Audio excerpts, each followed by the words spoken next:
Hello again. We're back. You made it. You made it through two transitions. Good job. You're winning. My name is Todd. I'm here on runZero Day. It's imagine that runZero hour, but 12 of them. It's not really 12 hours. It's only like 5 hours only. I am joined today by Jay Jacobs of Empirical Security. Hello, Jay. Hello, Todd. Thanks for having me. It is but my pleasure. We've been colleagues, I'd say, for a couple years now. You're one of my newest friends, in security. Most of my friends have I've known that dude for 20 years. Yeah. We've only been chatting for 3. Yeah, brand new. I know, basically still new. Yeah. I talked to you a lot when we were writing at runZero. We were writing the divining risk paper, and I did take a couple gut shots at EPSS, but that's because I think EPSS is really important. I thought it then, I think it today, and I think it really is the scoring system for vulnerabilities that is going to be with us probably 20 years from now. I hope so. I like CVEs. Don't get me wrong. Yeah. I think it's great. I can do CVEs without looking at the calculator at this point. Yep. And I think CVEs is useful for shorthand of broad areas, but EPSS is the modern way to do it. And I kind of expect even the CVE program to feel more EPSS flavored over time. But today's topic is predicting exploitation: a practitioner's guide. So predicting exploitation, this is your whole thing. You have got a crystal ball and everything? It's one of my things. Yeah. Yeah. No, it's your whole thing. This is your entire personality. My existence is predicting exploitation. So why did you get into this? Why do you care? Is it even possible to do? You're clearly doing it every day. Right. But what drove you to this particular special interest? So it started out, I started a company with Wade Baker called Scientia Institute, and we did just a ton of research for vendors, grabbing their data, trying to understand it. And at the time, I had two of the partners that we had. One was Kenna, and I was getting all this vulnerability scan data coming in. And the other one was Fortinet, and they had 100,000 devices across the world giving telemetry and what they're seeing for bad activity. And I was like, wait a minute, we've got, our weaknesses here and stuff attackers are doing here. What if they came together? Could they? Sure. What would we learn if we brought that together? And that started basically EPSS. I had a paper, the first volume that I did with Kenna, who's now Cisco, whatever. And that first paper, I basically said, can we do this? Can we learn about exploitation activity? Can we predict it? And the big thing with predicting is that you have to have a feedback loop. You have to be able to say, hey, I think, tomorrow the sun will rise, and then tomorrow you look, did the sun rise? Hey, I was right, But also with exploitation, it's not a binary. It's not yes, it is, or no, it isn't. It's a statement of probability. How likely is this to see exploitation activity tomorrow, in the next involving week, next 30 days? This specific vulnerability. This specific vulnerability, yeah. So, how's it going? That first thing I think I started 2017. Yeah. And the first real paper announcing EPSS was at Black Hat 2019. Okay. And we started the SIG, the first SIG special interest group, mid 2020. And then I had an epiphany. So the first one was CVSS-like. It had 16 variables, and you would say yes, no, yes, no, yes, no. And then I had it published a formula where you'd go calculate the score, the probability. Right. And 2020 with the SIG, all of a sudden I was like, wait a minute, we are no longer in 2000. It was not in 1999. We have APIs. And I've got all the data. Why aren't I publishing these scores?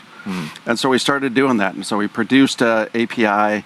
Every day I started publishing scores, and here we are 4 versions later, and, we're still, what have been 6 years since we've been publishing? Yeah. But still doing it, and we've been doing it every day for that duration. Yeah. So when I was diving into this, kind of late last year, and then since, because I still care a lot about EPSS, one of the things that jumps out for me is not so much the score, I think you would agree, right? So there's a couple things, right? I think the score is less important than the percentile ranking. Yes or no? Okay. The different purposes. Different purposes, right? Yes. Okay. So why would one use one or the other? Let me frame just real quick. If you were to look at the list of EPSS scores, which is published every day at about 7:30, depending on daylight savings time, by the way. Are you serious? Oh yeah. Yes. Yet another reason. Yeah. Write your congressman, abolish daylight savings time, please. Pretty please. For EPSS score publishing time. If you were waiting for that one reason, it's EPSS publishing. Yes. Yeah. So. Currently, it publishes at 7:30 a.m. Texas time, which is when I usually look at it. Half of the year, it's 8:30. It's so annoying. But when you publish it, you will get 3 columns, right? Yep. CVE, percent or score. Probability. Let's just call it score. Okay. Probability. Thank you. Mm-hmm. And then percentile. Yep. What is the difference between score and percentile? So. The score, the probability, both of them are 0 to 1. Right. And with that, some decimals. With some decimals. Right. which is something that we can talk about. Like that precision, it's, I mean, on one hand, it's totally crazy, but it's 5 decimals. Right. And on the other hand, it does allow some separation, but you get a little fuzzy down there. But anyway. So the probability is between 0 and 1, and it is literally the probability that you will see that we will record. This is a very important distinction. We will record activity on that CVE in the next 30 days in the telemetry data that we are gathering. Okay. And so that is a probability. And what that means, so like when people, first you have to sort of calibrate where you expect it to be. So like how many vulnerabilities are exploited in any given month, right? Sure. Are you asking? I mean, you could estimate it's super low. It is low. Right? It is extremely low. And so you can't expect to look at this probability distribution and see a nice bell curve around 50%. Right. And which is why a lot of people get hung up on probability right out of the gate. Right. They hear 2%, and they're thinking, that's like nothing. The 2% is really close to 0. It's not close to 1. It's way down on the left side. But it's 2% across a population of now closing in on 400,000 yes. things. And right? And so 2% of 400,000. 1 in 50. Yeah. 1 in 50 chance that 1 out of every 50 are going to see exploitation activity. Right. And since there's 300,000, and in that range there could be, I don't know, 5,000, right around 2%. Mm-hmm. I mean, like, how many is that going to see exploitation activity in there? Right. And the whole thing is that the probability, first, it's calibrated. So, like, we can show over time, when we say 2%, do we see 2% of those? Right. When we say 1% or 5%, are we seeing that calibration? But probability just messes with people's heads. Like, it is not intuitive. It is not simple to think about, but it's really useful in algorithms, and if you actually are doing real risk scenarios, real risk algorithms, things like that. So we quickly realized a few months after doing the API that people were like, I don't get this probability stuff. This is far too low. It needs to be higher. And so we're like, all right, we'll do the percentile. And the percentile is a very specific definition, and that is what proportion of the published vulnerabilities are at or below this score, at or below that probability. So when you see like 0.95, that is the 95th percentile, is in the top 5% of all scored vulnerabilities. Is this different from like just a stack rank? That's what it is. Okay. Yeah. Okay. I wasn't sure. I wasn't sure if there was like a fancy statsy thing. Nope, just a percentile. Okay. And so so in your population of, boy, I really should know this off the top of my head. How many is it? It's like 360, 365, something like that.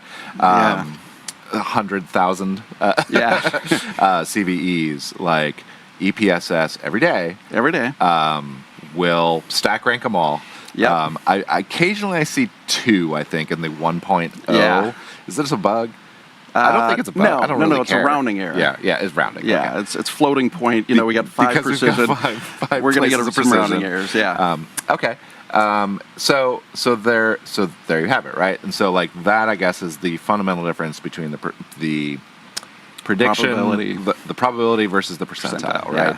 Yeah. And so already you can see how people get a little mixed up with these numbers and stuff like that, right? Yeah, because it has score in the name. I know that you and I'll refer to it as a score. Right. Yeah. I've also seen you yell at people refer to it as a score. Yeah, depending on the context.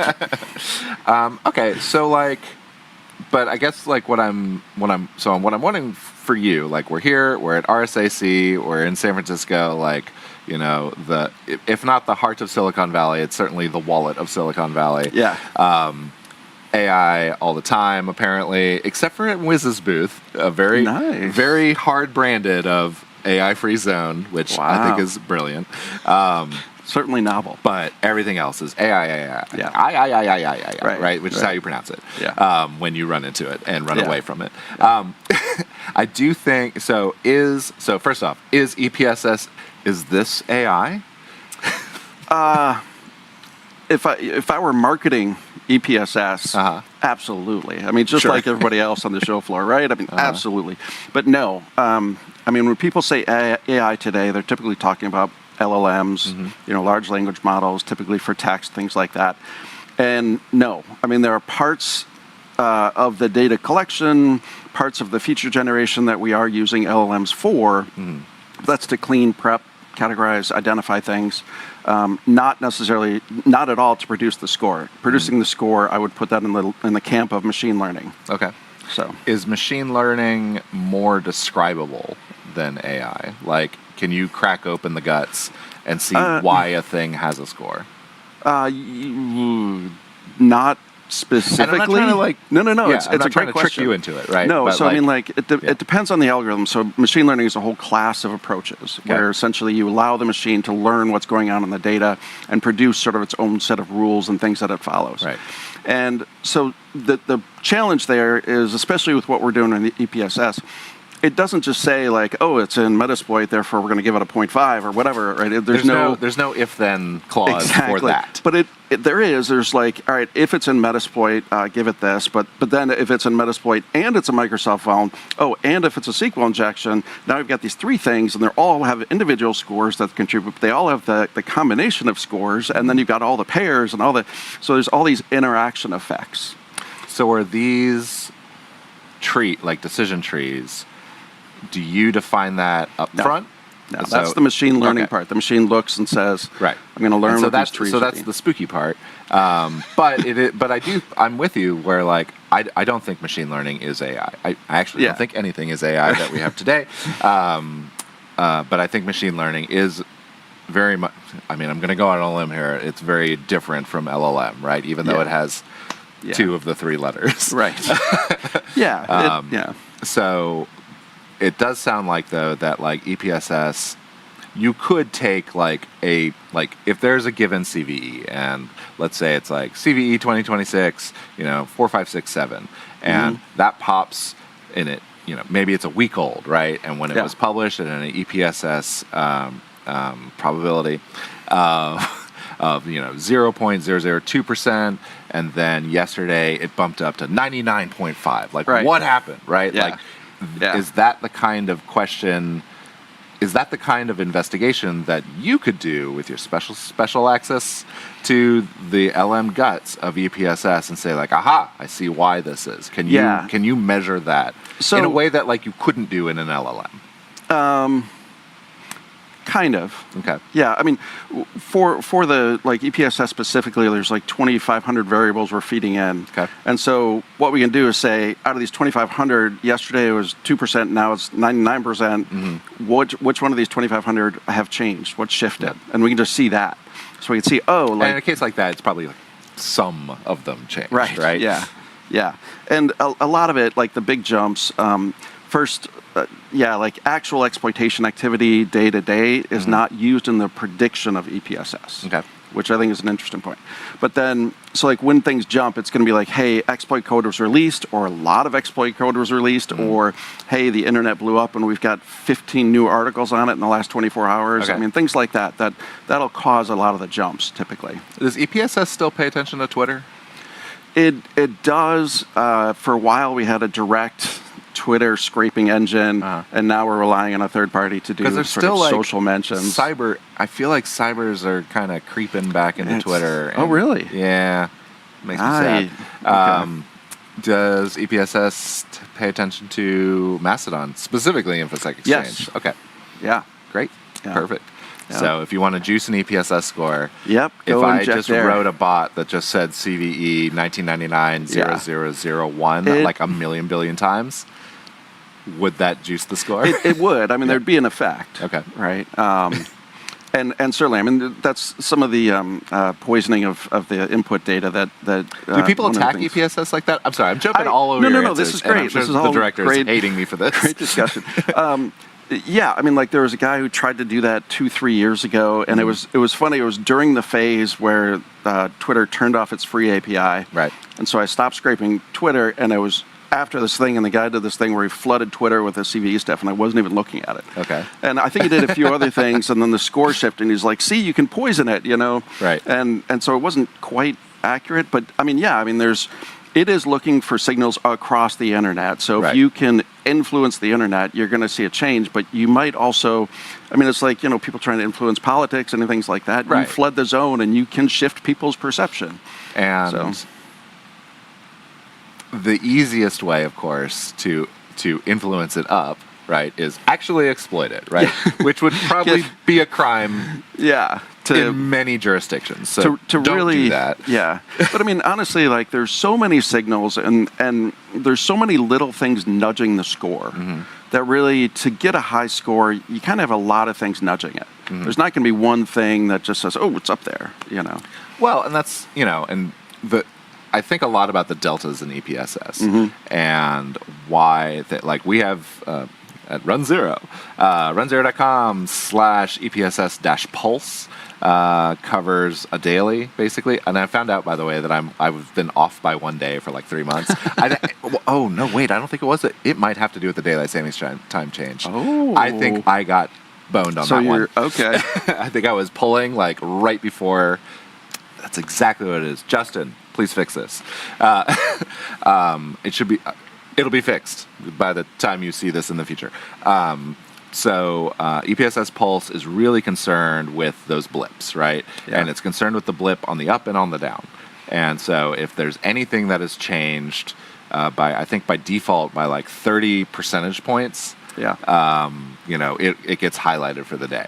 Yeah. I think it's a super fun thing to look. For me, it's fun to look at, to like solve the mystery of like why did this go up? And almost always, though, it's because there was a Metasploit module, there was a nuclei module, or there was a kev. Like those are the three things to like tick off. Yeah. And so that led to the Kev Collider, which is like, well, what if we just looked at that then instead directly? And so now that's what we do with Kev Collider. We also pay attention to EPSS in there. There's a little icon in there for like, oh, it's up or down today, but like less forward on EPSS on that. Yeah. So is there another, like, what is...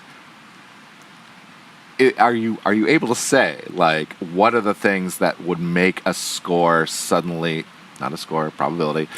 What are the things that can make a probability like suddenly crater? Like something was 77% chance of getting exploited in the next 30 days is now 0.2. One of the things that it does is it's got timers in it. So like it'll like what is the age of the vulnerability, and that's incrementing by 1 day every day. Sure. And there's other things too, and so like the other thing is added to the kev.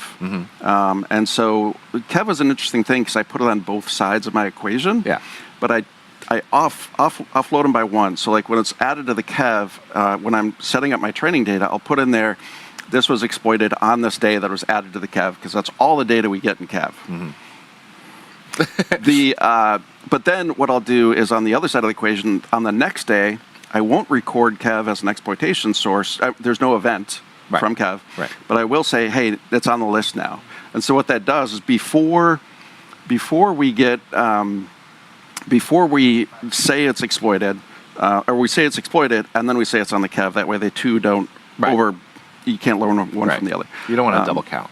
But what's interesting then is on the kev too, I'll say how many days ago was it on the kev, and so that's also another ticker. And when these trees get constructed and it has a continuous variable like that, 0 to infinity, it sort of sets up these breakpoints and says, hey, what if over 100 days or under 10, things like, create these sort of random things and just trying to fill out what that distribution would look like and different decision points, and it creates a bunch of these. And so by doing that, you get these sort of artificial cliffs every once in a while that may cause like, hey, it was on the Kev, but we haven't seen any other sources. There's like 2 articles we found and no one's talking about it on mass, whatever it is. We're going to get these, it's going to have these other signals that say, you know what, maybe this is not as important as we thought. We're going to bump Wouldn't that be down. like a gentle slope? Well, like I said, it has these cutoffs. Okay. So, yeah. All right.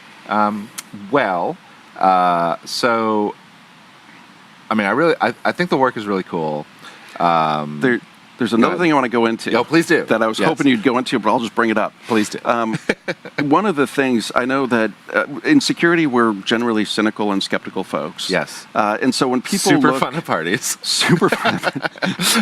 But like a lot of people will see EPSS, and the way that they want to try and evaluate is they'll pick some things out and say, I see this is exploited, what's the score, right? And that's one way, it's very difficult to evaluate the entire scoring system. And so what I would like to encourage people to think about is compared to what? Yeah. Right? And so if you look at EPSS and you say, this really sucks. Like it is, I have a talk at the first conference that's like, EPSS is both wrong and useful. Okay. Right? Because is this it is wrong. RunCon? Nope. Oh, okay. At the first annual conference. All right. Yeah, and so, but we're going to talk about how it's wrong. It's imperfect, like clearly imperfect. All models are wrong. Some models are useful. I wasn't going to do that cliche, but they are. I mean, like it's clearly imperfect. Right. But then you want to say, but compared to what? Like if I have a system where we've got 2 interns saying high, medium, low, how does EPSS compare to that? Can we get some feedback signal? How does it compare to CVSS? How does it compare to any of the vuln scanner scores or recorded future or whatever? Whoever is scoring them, how does it compare to that? And that's how you want to evaluate. That is, I mean, it's great. Like you want to be able to put EPSS in context of like, again, like we talked to Jerry in the last segment, and it's like, CVE is terrible, except for all the other options for labeling vulnerabilities. Like maybe EPSS is terrible, except against everything else, right? Yeah. Which I hope is the case. Just to wrap up here, because we're in San Francisco and I may actually be a robot, and this is all probably a deep fake, is there a likelihood of the next breaking version of EPSS to have LLM sauce in it? How are you feeling about it? No, I mean, like I said, we use LLMs what they're good for, and that is language, right? And that's both. We do a lot of code parsing, code summarization, looking at exploit code. That's one of the core things we're using it for. But also some of the categorization of different things, scraping websites. A lot of it is AI powered now. So as we get some of the intel and blogs and things like that, that's coming in. But no, I mean, like the actual score itself, the production of this is not going to be AI driven, just because it's not that good at that particular task. Okay. It's so funny to me. Like we're sitting here in 2026 and saying, no, it's not AI, it's machine learning. That's a totally different thing. Well, and I'm with you. Like it definitely is. Like the thing that we call AI today is very unlike the thing we thought we would be calling AI today, right? And also, it's not classic statistical techniques. It's not, is it feature in a reduction. Weird middle zone? It's, I mean, chronologically, I mean, like this is circa 2005 technology. Okay, we're running down. Hot take: cybersecurity kids in school take statistics class or take an AI class. Oh man! If you had to choose, because they're both Tuesday, Thursday morning classes, and you can't go to both. I would say statistics, actually. Yeah. I mean, it's a close call, but I think there's a lot of value in learning how to interpret data, to understand when you're looking at logs and volume of stuff and seeing numbers. That's a good skill to have. Great. Well, you heard it here, kids. Take your stats, eat your vegetables, use EPSS. We're going to be cutting out. We'll be back in about 5 minutes, and I hope to see you then.